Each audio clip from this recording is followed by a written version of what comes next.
Welcome to Revenue Rehab, your one-stop destination for collective solutions to the biggest challenges faced by marketing leaders today. Now head on over to the couch, make yourself comfortable, and get ready to change the way you approach revenue. Leading your recovery is modern marketer, author, speaker, and chief operating officer at Tegrita, Brandi Starr.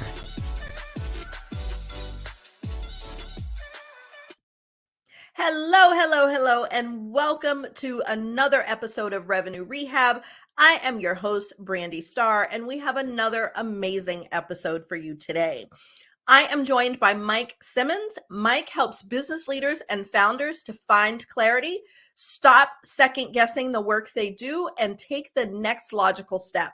He has worked in high-growth tech companies over the past 22 plus years as an individual contributor and leader. A coach, an enabler, and a leader who knows that legacy is built through developing better leaders. His work is built on a combination of process, frameworks, methods, tools, and applied thinking. Welcome to Revenue Rehab, Mike. Your session begins now. Brandi, it is awesome to see you. Thank you.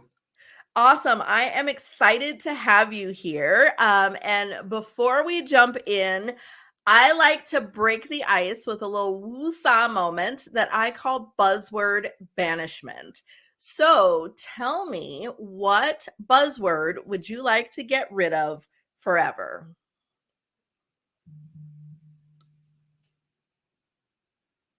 There are so many buzzwords that I would like to get. You a little bit. Yeah, that I would like to get rid of forever. This is going to be a buzzword phrase: category creation.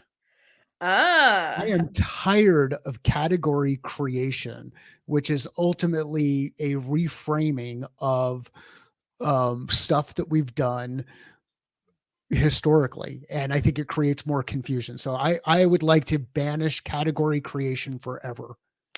I'm with you on that. It seems like, I'm like, as if there aren't enough magic quadrants.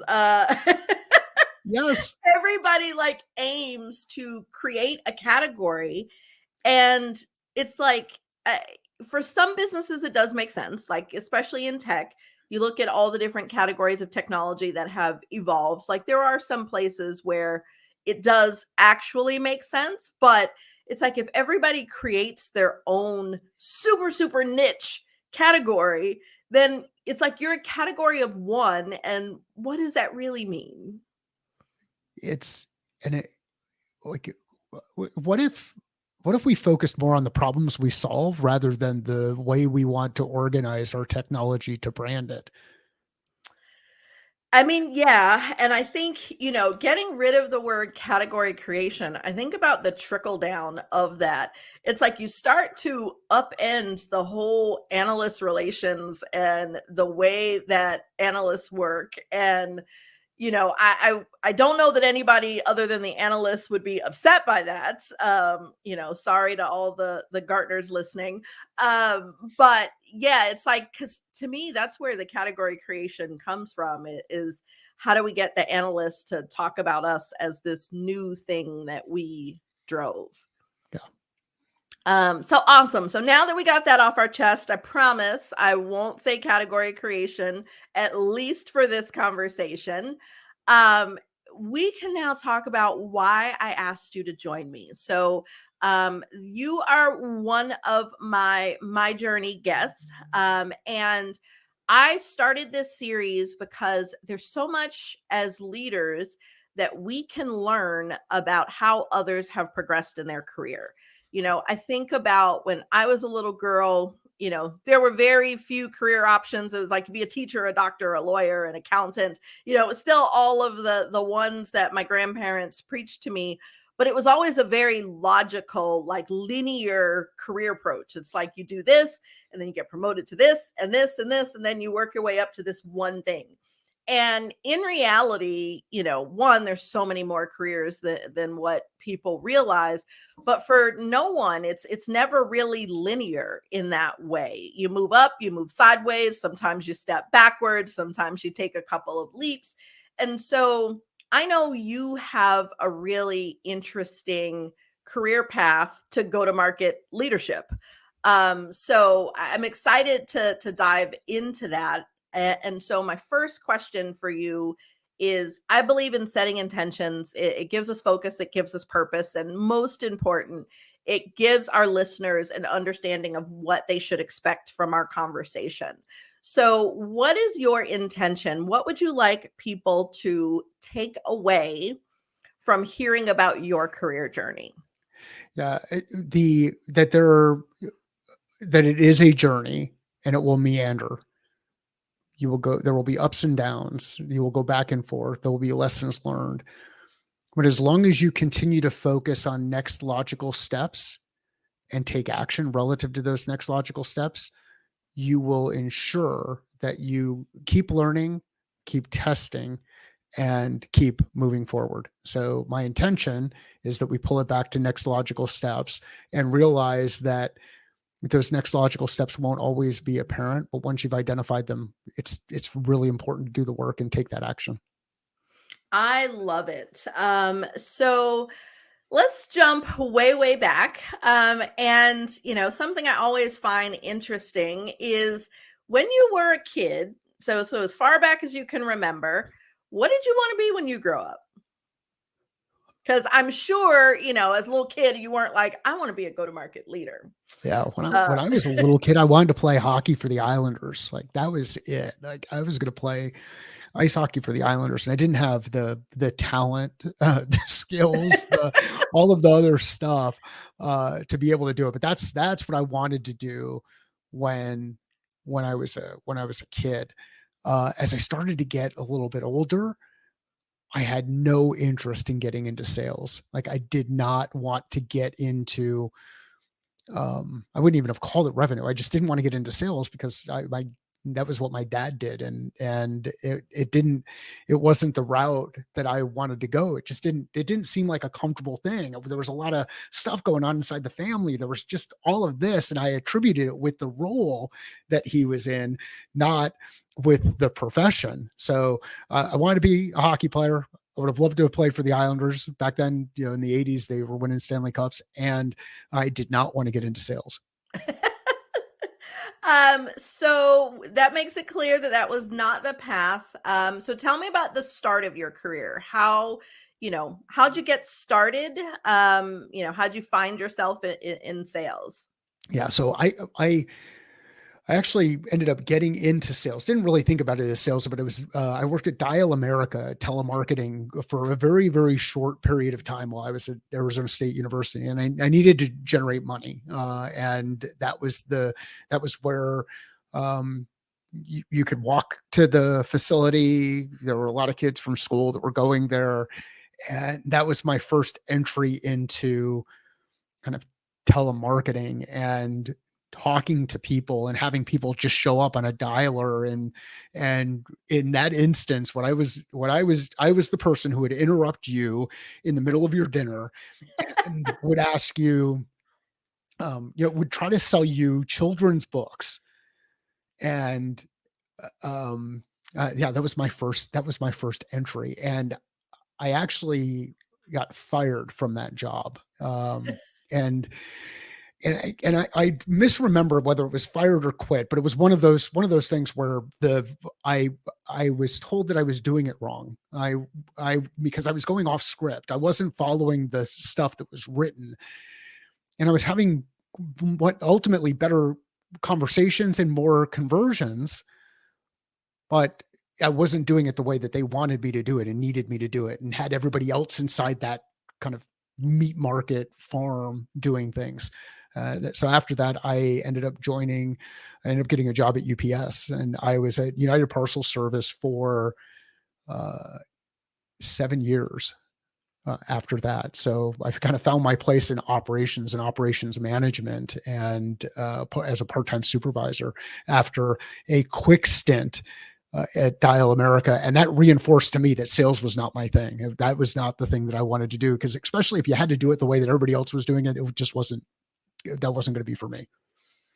Okay. So you went from, it's funny you said telemarketing was, your first sales job, and that it was short-lived, because I do think that that's a very common path.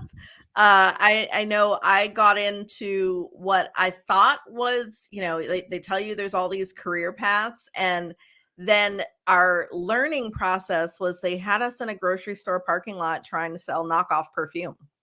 Okay. And I lasted a half a day there.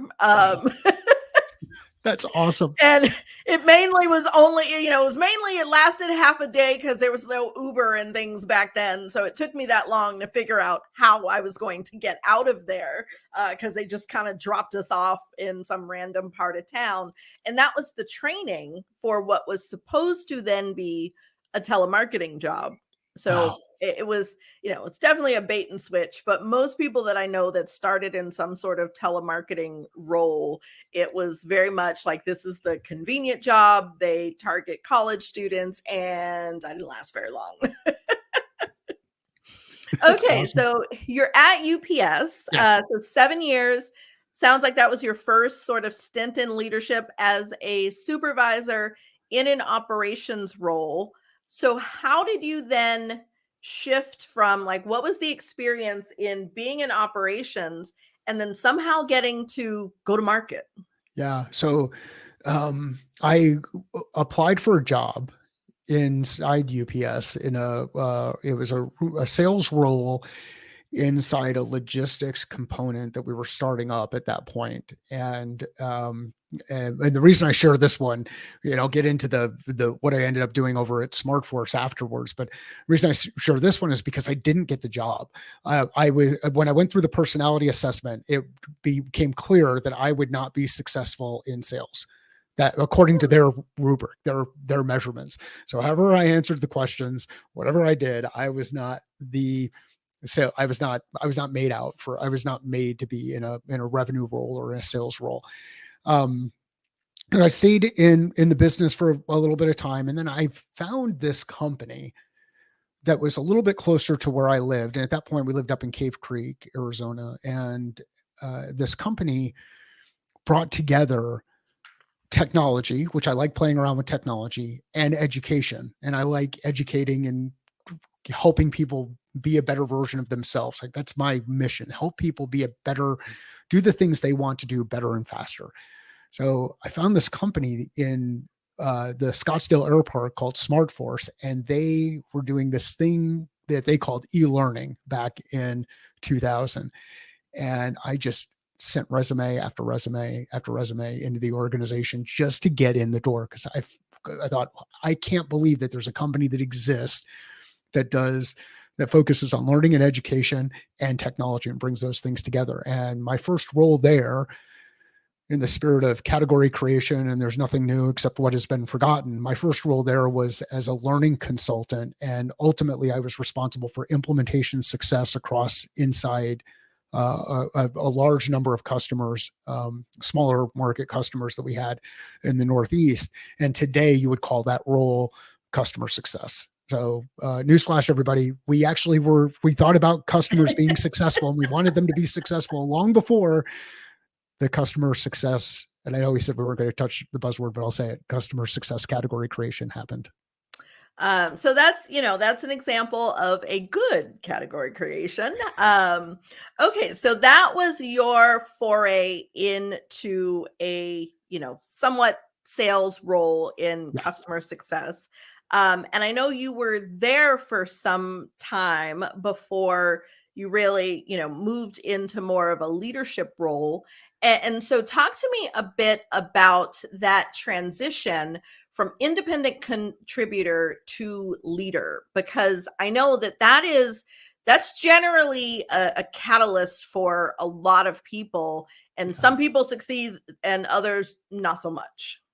Yeah, the coolest. So I was fortunate enough, I didn't work for this person. His name is Brian Witchker. He was at SmartForce at the time. We were acquired by a company called SkillSoft. We now are in a larger, it was a small organization buying a large organization. But as we And the context here is that I moved into different roles. So I went from an inside role to more of a regional learning consultant role to a strategic account consultant working with really large customers. And then my perspective on sales shifted. I actually saw people who were functionally working in these roles helping organizations solve problems, not trying to convince people to do things. There was no trickery. There was no script that everybody had to go through. It was cool to see that at an individual level as part of multiple teams. I didn't get an opportunity to lead until after I left SkillSoft and joined a company called O'Reilly Media. The reason I mentioned Brian, though, is one of the things that was neat about what Brian would do inside the organization is he was always put into different groups to go in and solve problems. So as you think about your journey, as you work through potential roles, raising your hand and getting involved in some of the thorny problems and challenges that exist inside an organization can create amazing opportunities for you to get access to other people, access to new roles, build other skills. So it was cool to see Brian do that. When I went to O'Reilly, I wanted to be that person. So anytime there was something new that came up, we were moving into an emerging market, we were looking at taking on a different challenge, I would raise my hand, be known as the person who could help solve those problems through people and process and taking an operationally oriented, design oriented approach to doing this.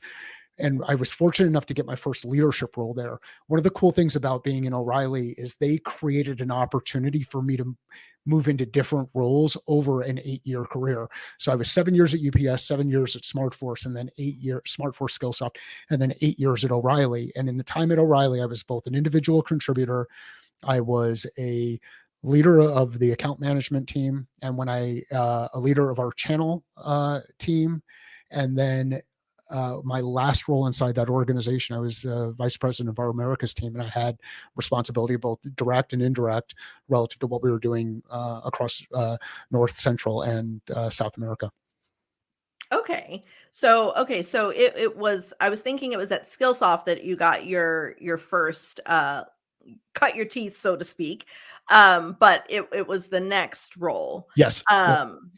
And so then your next organization, I believe, is where you then made it into the C-suite. And most of my listeners are going to be heads of marketing. So they are either, CMOs, VPs of marketing, in some cases, directors who aspire to get to the CMO level.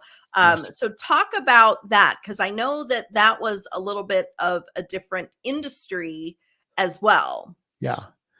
So I was fortunate enough to be a chief revenue officer inside a cybersecurity company focused on human factor risk. The name of the company was CyberSafe.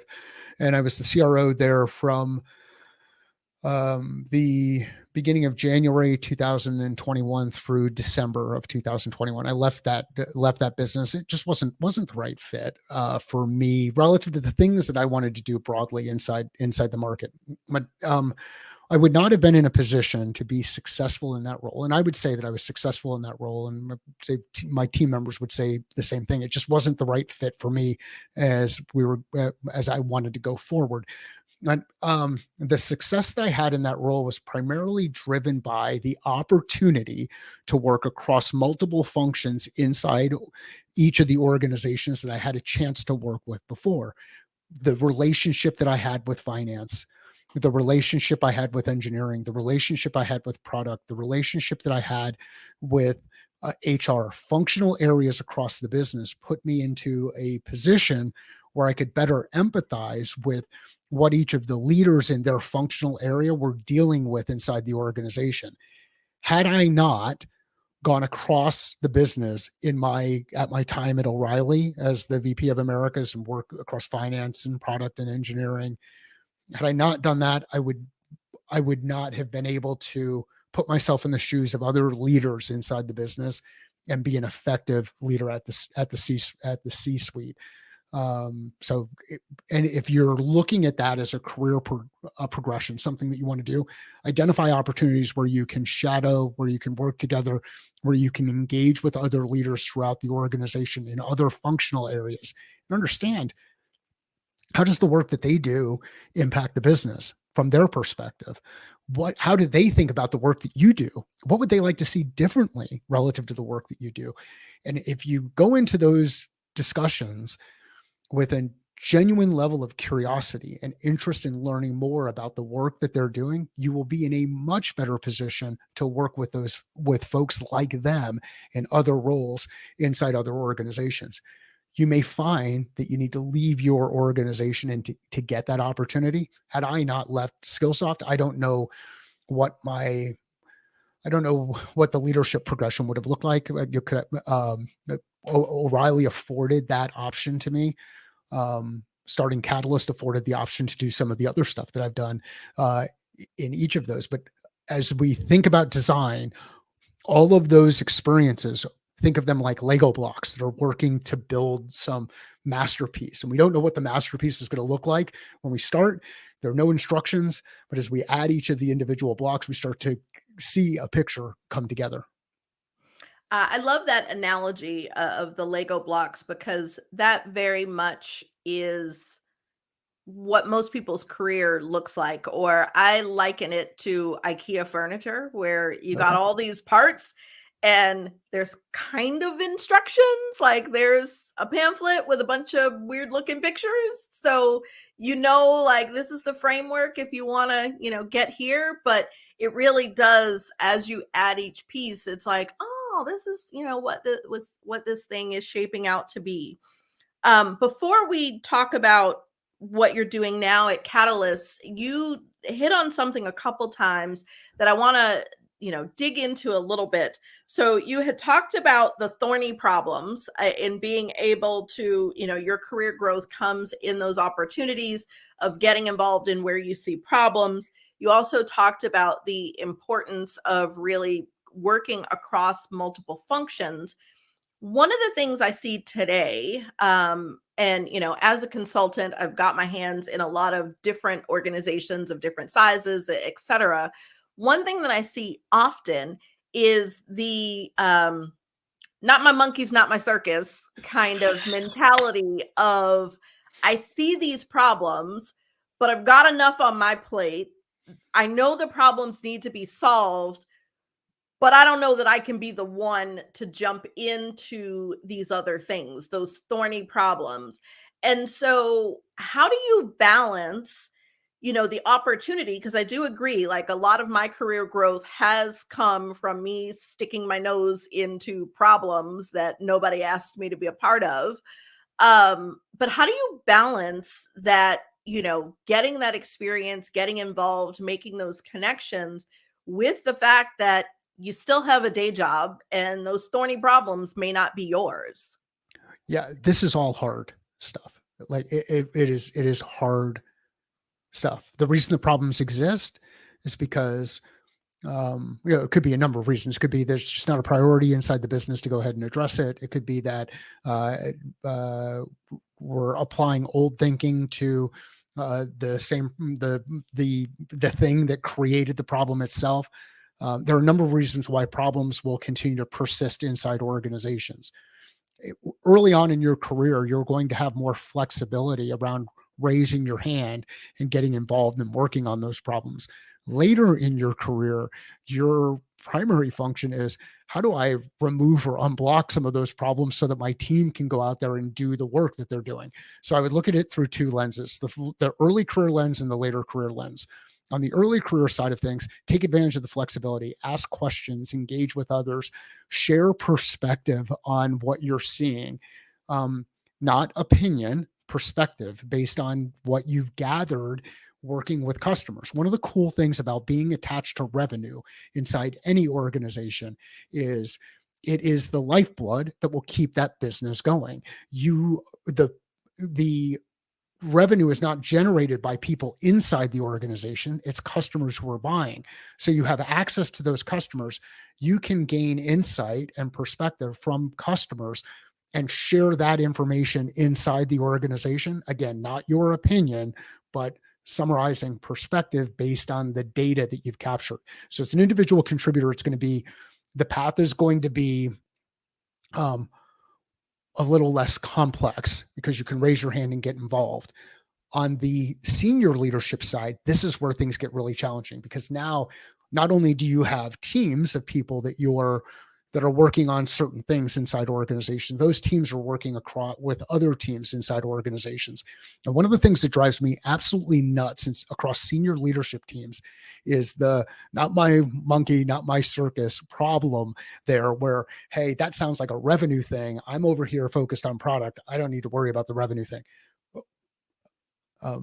You do, because if the product isn't delivering what we need from a revenue perspective, the revenue won't be there.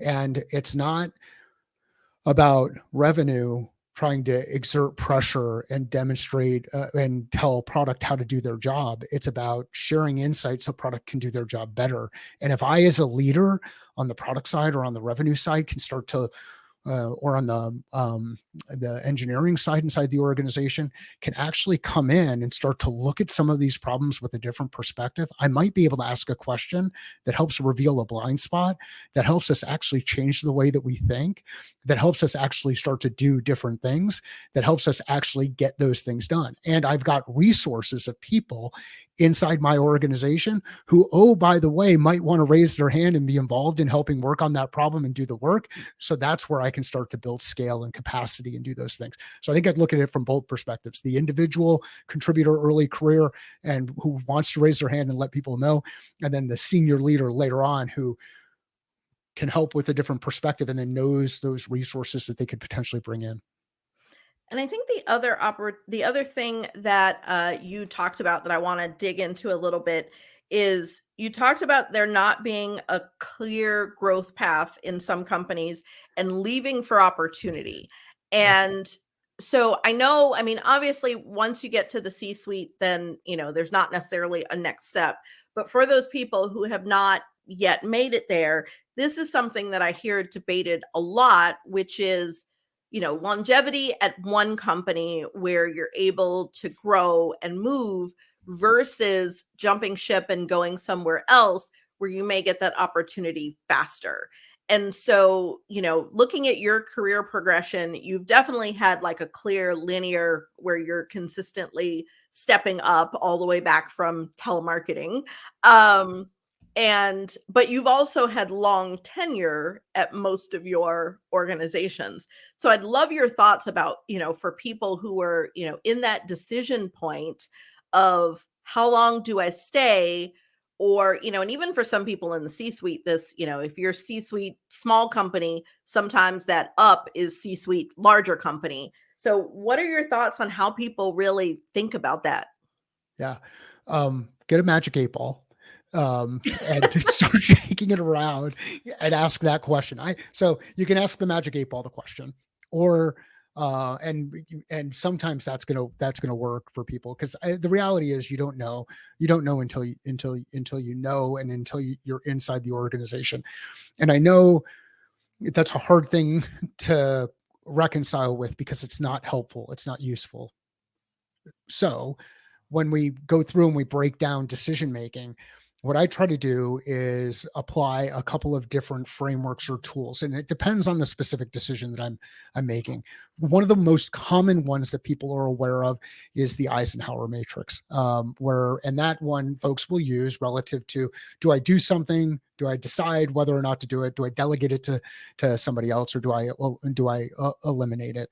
And that's about, you're basically using two axes. One axis is whether or not something's urgent, and the other one is whether or not something's important. Another way to apply the same kind of framework is just change what the names of those axes are. Is it high impact or low impact? Is it high effort or low effort?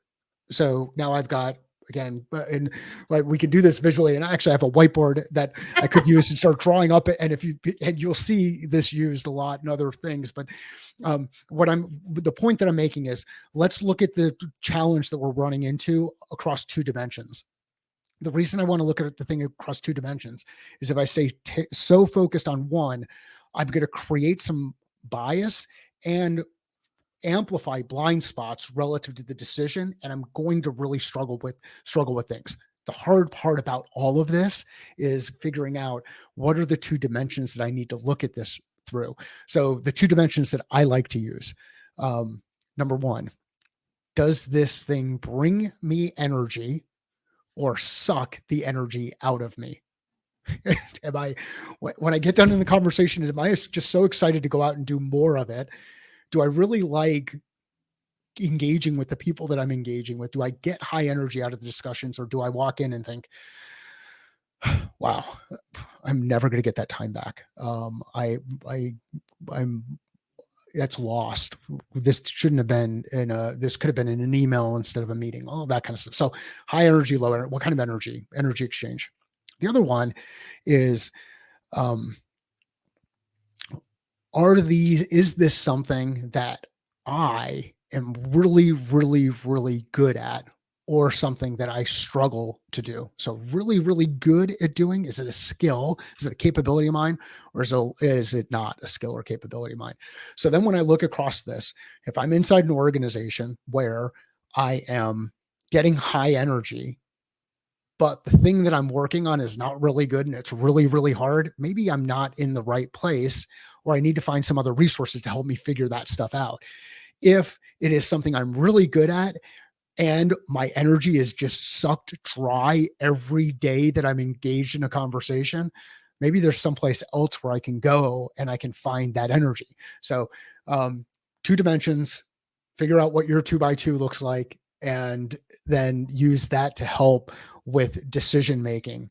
A third thing to add, because I like to put these things in groups of three, a third thing to add is be acutely aware of the things that have gotten in the way of yourself when you've made poor decisions or when things haven't worked out. For me, there are three things: ego, loyalty, trust. Ego, loyalty, trust. If ego is involved in the decision, I need help. I need to get somebody else involved in it, because I've got my own personal blind spots around it. If loyalty is involved in the decision, I've got to get help. I've got some blind spots around it. If trust is involved in the decision, then I go out and I ask for some help, because I'm high trust, relatively high ego, and super high loyalty, and all of those can start to influence pieces. That's why I spent as much time at companies like UPS and at companies like SmartForce, SkillSoft, and companies like O'Reilly.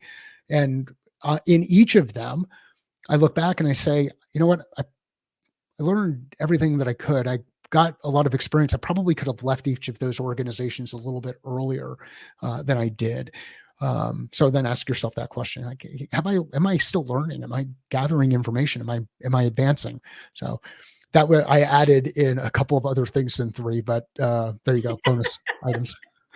Yeah, it's interesting. Like, although I've never actually put it on a grid, when I think about my own career, it is the energy and the learning. And in some cases it's energy and the income, because I am very motivated, I'm money motivated, and I have a need to consistently be learning. Yes. And that energy thing, like, that has been the key driver for me. If I look at when I've left companies, is when it becomes an energy suck and there's no more joy. I'm like, that's where it's time to go. So really, really interesting. I love that as a way, because, people are always figuring out, like, is it the time for me to go? Do I, continue to invest here? And so the last thing that I want to ask about is catalysts. So I know that, a lot of people, once they reach the C-suite, do start to explore, fractional roles or starting their own company, or what that, next evolution is. So what was the catalyst to you starting Catalyst? Yeah. So Catalyst is the catalyst was, I had always wanted to start a company and didn't have the guts to do so. And then found a business partner to work with. Both he and I worked at O'Reilly. We started Catalyst back in 2015, left our day jobs in 2016. So the last time I've had a real W-2 role was 2016. in that, Catalyst has evolved.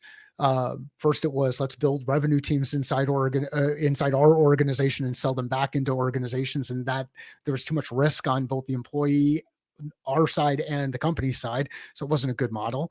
Then I started doing that inside organizations, and then actually joined one of those organizations full time. That was the one I mentioned earlier, CyberSafe, as the chief revenue officer, after helping them go through an A round and then justifying taking that leap.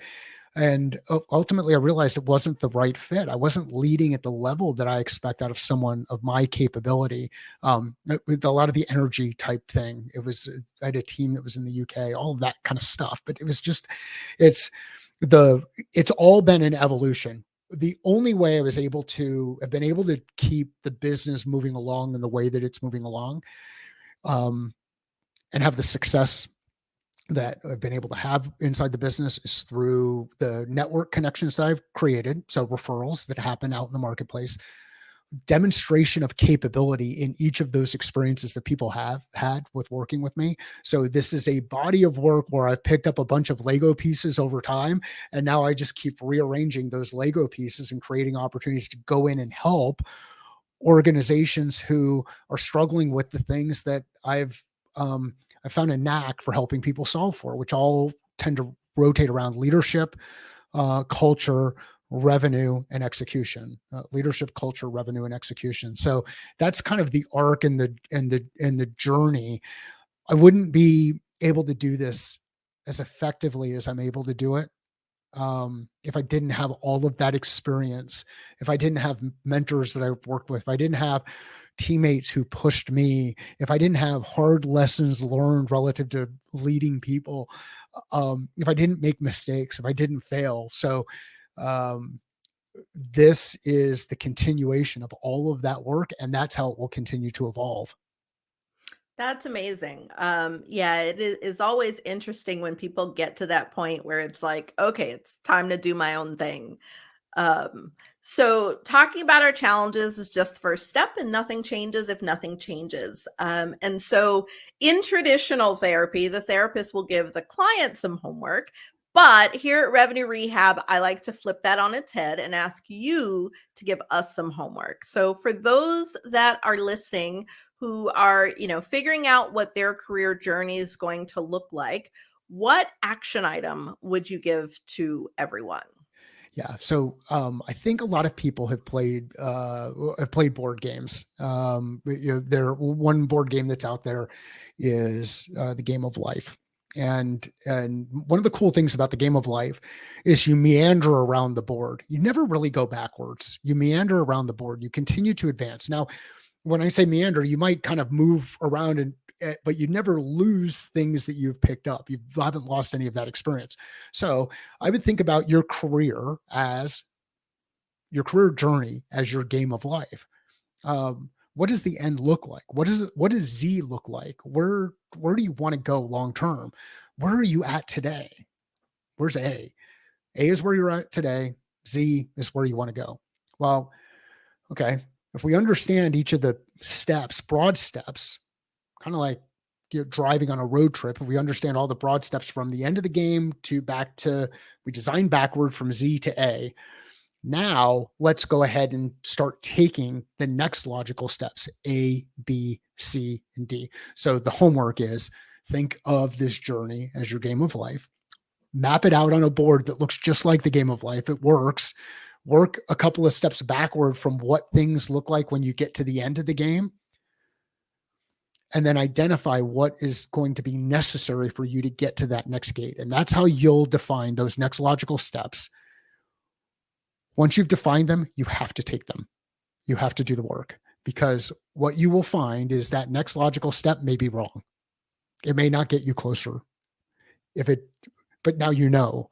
So now you take a different path, and then you continue to rework the problem and get closer. So design backward, execute forward, focus on those next logical steps. And if you struggle with visualizing this, just pull out the Game of Life, lay the board game out there, start changing some of the blocks on there, and lay out some pretty cool waypoints for yourself. I love that. That's one game I enjoy playing. I enjoy playing with my kids. There's always so many lessons in there, especially when they land on that card that gives them all the babies and they see how much that costs. Babies are expensive. Babies are expensive. Babies Yes, are expensive. that is, I have 4 young adults, and so I try to be really, really clear. Like, kids are expensive. They seem fun, but let's not do that. But that's a whole different conversation for a different day. we had that conversation. Well, we just had Thanksgiving dinner and had that conversation a couple weeks now. But there's no babies. We don't need them right now. I've got a 17-year-old and a 20-year-old, so we're not. We're kind of in that tween space. Another thing that I think people. So if our kids leave the house with a high level of self-confidence and a high level of self-awareness, I felt like we've done our jobs as parents. We're still working on doing that job, but let's simplify that and think about how you apply that in the work that you're doing as you design for this journey that you're going on as you move toward go-to-market leadership, which might be the C-suite, or it might be going out on your own, or it might even be being the best high-performing individual contributor at your specific area. But that requires self-confidence and self-awareness. Yes. Awesome. So our action item is to define our Z and to work backwards and actually take those steps. Well, Mike, I have enjoyed our discussion, but that's our time for today. But before I go, tell us, how can our audience connect with you? Yeah, the best place to find me is on LinkedIn. And if you search for Mike Simmons Catalyst, you'll find me there. I'm actually whatever the LinkedIn URL is, I'm actually Mike Simmons. I was on early enough to be Mike Simmons there. That's the best place to engage with me. If you happen to use Twitter instead of LinkedIn, Simmons_M is where I'm at. And if you like barbecue, revenue, a lot of the stuff that we've talked about, then that's a good place to follow me. Those are the 2 places I'd love to send people to. Thank you. Okay, so I gotta spend a little more time on Twitter and learn about this barbecue. One thing people know is I like to eat. Well, thanks so much for joining me, and thanks everyone for joining us today. I hope that you have enjoyed my conversation with Mike. I can't believe we're at the end. See you next time. You've been listening to Revenue Rehab with your host, Brandi Starr. Your session is now over, but the learning has just begun. Join our mailing list and catch up on all our shows at revenuerehab.live. We're also on Twitter and Instagram at Revenue Rehab. This concludes this week's session. We'll see you next week.